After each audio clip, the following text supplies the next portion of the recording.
Budgeting is not a financial straitjacket restricting your movement. Think of it more like bumpers at the bowling alley. The ball is free to move around within the lane, but it doesn't go in the gutter. Are you a maker who loves your craft but hates the money talk? Welcome to the Profit for Product podcast, where we help makers turn financial chaos into clarity, all in 20 minutes or less. I'm Meagen Berquist, a money coach for handmade business owners. Follow me as I cover everything from budgeting basics to scaling your finances. We've got the stories, strategies, and encouragement you need to stay on track. Each episode will break down financial concepts into bite-sized, easy-to-understand tips so that you can implement them easily. Whether you're just starting out or looking to scale your business, tune in to learn how to master your money so you can get back to making. Now let's get started. Hey friend, welcome to the Profit for Product podcast, where we talk about becoming profitable even when you're not a numbers person. I'm your host, Meagen Berquist. I'm founder of Stella and Sol Sustainables, a handmade eco-home product brand and a money coach for fellow handmade businesses. Today, we're diving into a topic that can feel kind of like riding a roller coaster without a safety bar: inconsistent income. Whether you're a seasoned entrepreneur or just starting out, understanding how to handle the ups and downs of your business finances is crucial for your success. Now imagine this. You've just had an amazing month with record-breaking sales. You're on cloud nine thinking, this is it, I've made it. But then the next month rolls around and suddenly it's crickets. What the fuck? How do you keep the momentum going? And more importantly, how do you manage your finances when things aren't so rosy? That's what I'm going to break down today. So grab your favorite drink, get comfy, and let's dive into how you can make inconsistent income work for you, not against you. So we're going to start with the basics. What exactly is inconsistent income?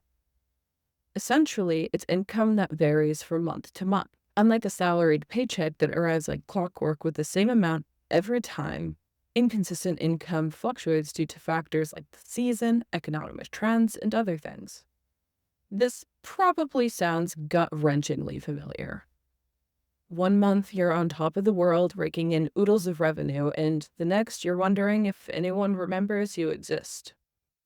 Inconsistent income is particularly common in industries like retail, hospitality, and of course, for us handmade business owners. And while the highs can be exhilarating, the lows can leave you feeling anxious and desperate for any sales. Now, you might be wondering, why should I care about this? Can't I just splurge and spend the money when I've got it, especially since I know a slow season is coming? You certainly could, but that would lead you to that roller coaster of money and emotions. No one makes their best decisions when they're not sure if they'll be able to pay rent this month. This is why you want your finances to be boring. Meagen, I already think money is boring, so I'm already there. Here's the thing. Money is amazing.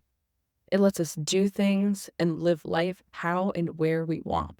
We have options when we have money. And if we don't, we might feel backed into a corner. What I mean when it comes to your finances being boring is that it should mimic that steady salaried paycheck. As someone who sometimes rides that roller coaster right along with you, I can't tell you the peace of mind that I've gotten looking at my budget and knowing that I could not make a cent for 3 months and still be able to pay myself my owner's comp. There's nothing like it, and that's what I want for you. When it comes to money, it's important to take the long view. Some call this conservative or cautious. I don't like these terms. It makes it feel like we're on the defensive, like money is something to be scared of instead of embraced. When you take the long view, you're accounting for the things future you wants and needs. It takes some mindset work, but it will be the single biggest determining factor in how you approach your finances. When your income varies from month to month, there's always a risk of spending more than you earn. This just comes with the territory of entrepreneurship.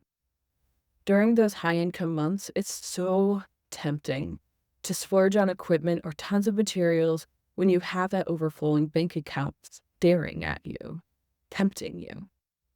But once it dips down again, it will be right back to the stress roller coaster, and nobody wants that.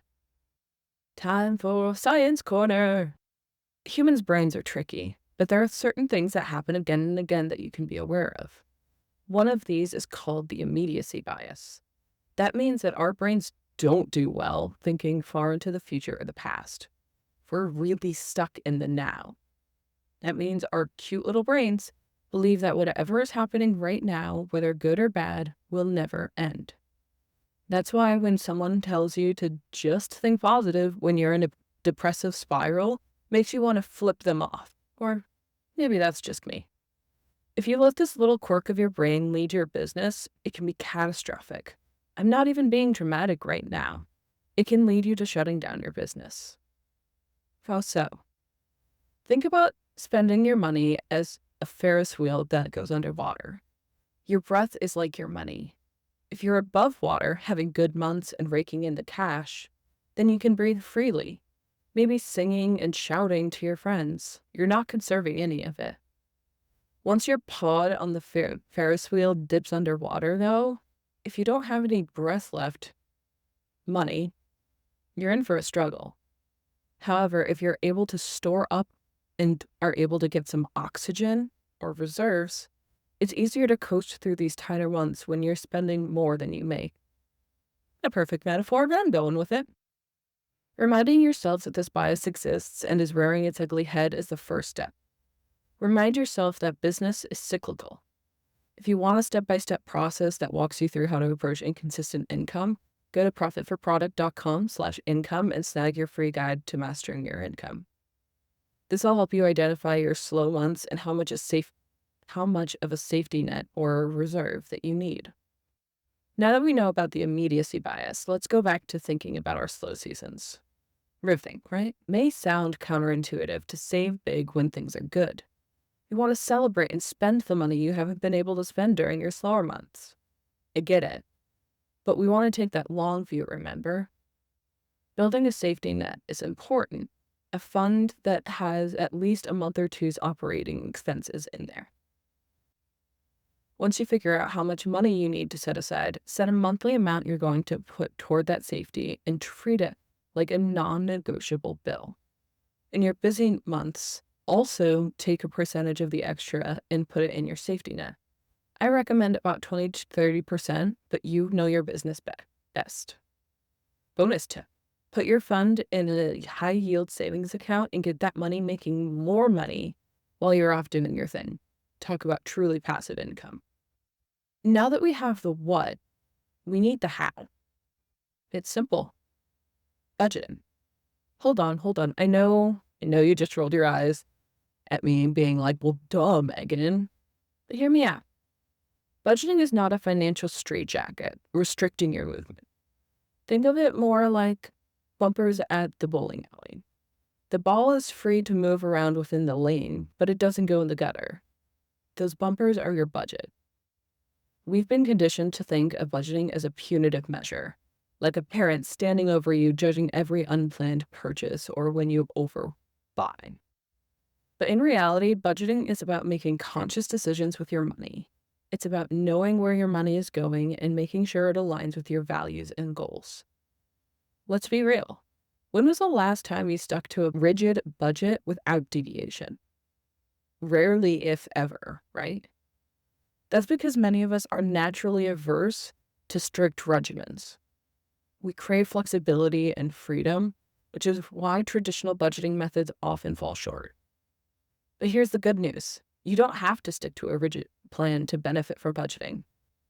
The key is finding a system that works for you, not against you. Instead of ignoring budgeting altogether, explore methods that offer structure while allowing room for adaptation.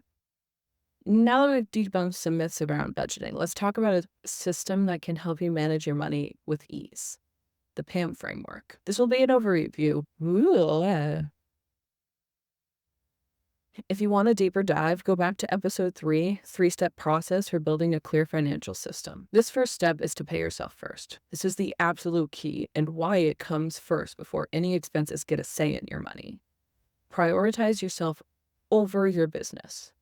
This means your owner's comp, profit, safety net, and maybe even retirement fund comes first. By prioritizing your financial wellness, it helps you set up the business to be healthy too. This next step is to account for all expenses. We want to know exactly how much you need in order to survive a month. This includes owner's comp, subscriptions, contractors, anything that you pay out on a monthly basis. That's going to be your first savings goal for your safety net.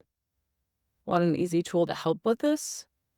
Try out the app You Need a Budget. It's my go-to budgeting software and has made me managing my money 100 times easier.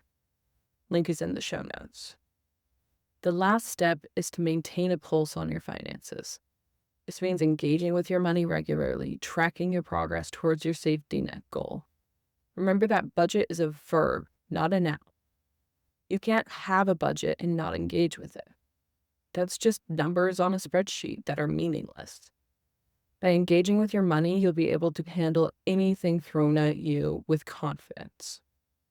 Managing inconsistent income doesn't have to be a source of stress or uncertainty. By understanding the nature of your income, adopting a long view approach, and using a budgeting framework like PAM, you can take control of your finances and build a resilient business. Remember, budgeting is not about restriction. It's about empowerment. It's about making informed choices that align with your values and goals. As you navigate the ups and downs of entrepreneurship, keep these principles in mind and embrace the journey. If you have any questions or topics you'd like us to cover, there's a form in the show notes to submit. If you liked today's episode, don't forget to subscribe and share this with a fellow handmade business owner. I look forward to seeing you in the next episode. Bye for now.